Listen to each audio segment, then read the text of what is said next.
Hello दोस्तों, स्वागत है आपका। आज हम हिस्ट्री का तीसरे नंबर का टॉपिक महाजनपद काल लेंगे। इसके टॉप 20 क्वेश्चन को लेंगे।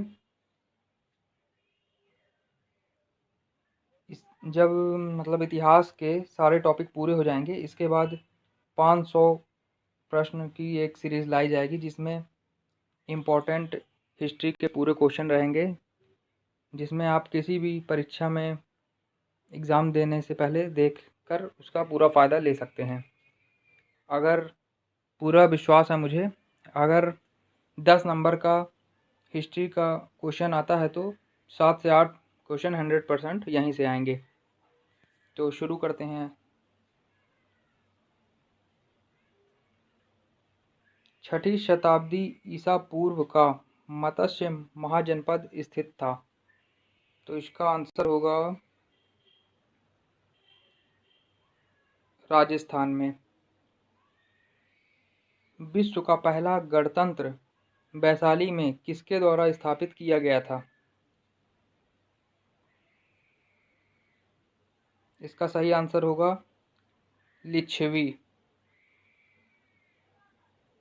निम्नलिखित में से किसे सेनिया नियमित और स्थायी सेना रखने वाला कहा जाता था? तो इसका सही आंसर होगा बिम्बिसार। नंद वंश का अंतिम सम्राट कौन था? तो इसका सही आंसर होगा घनानंद। मगध के राजा अजातशत्रु का किस गणराज्य के साथ युद्ध रहा? तो इसका आंसर होगा वज्जी, जिसे वैशाली कहा जाता है।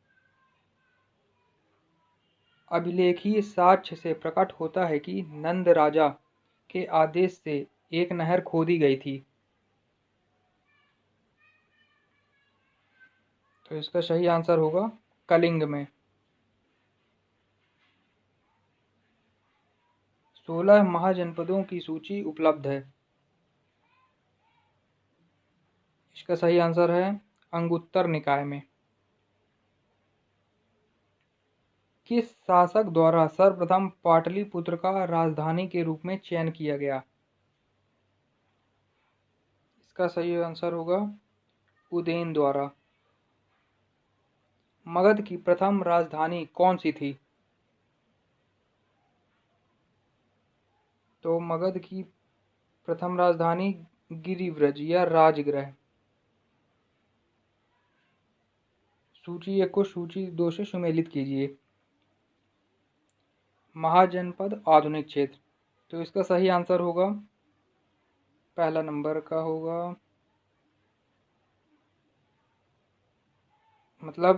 मगध का पटना व गया के जिले, वत्स का इलाहाबाद, कौशल का अवध और अवंती का मालवा। हाइडेस्पीज या वितस्ता आधुनिक नाम झेलम का युद्ध किन किन शासकों के बीच हुआ? तो ये युद्ध हुआ था सिकंदर एवं पोरस के मध्य। प्राचीन भारत में दूसरा विदेशी आक्रमण एवं पहला यूरोपीय आक्रमण किनके द्वारा किया गया? तो ये किया गया था यूनानियों द्वारा। प्राचीन भारत में पहला विदेशी आक्रमण किनके द्वारा किया गया? पहला किया गया था ईरानियों द्वारा। ग्रीक यूनानी लेखकों द्वारा किसे अग्रमीज या जैंट्रमीज कहा गया? तो ये कहा गया था घनानंद को।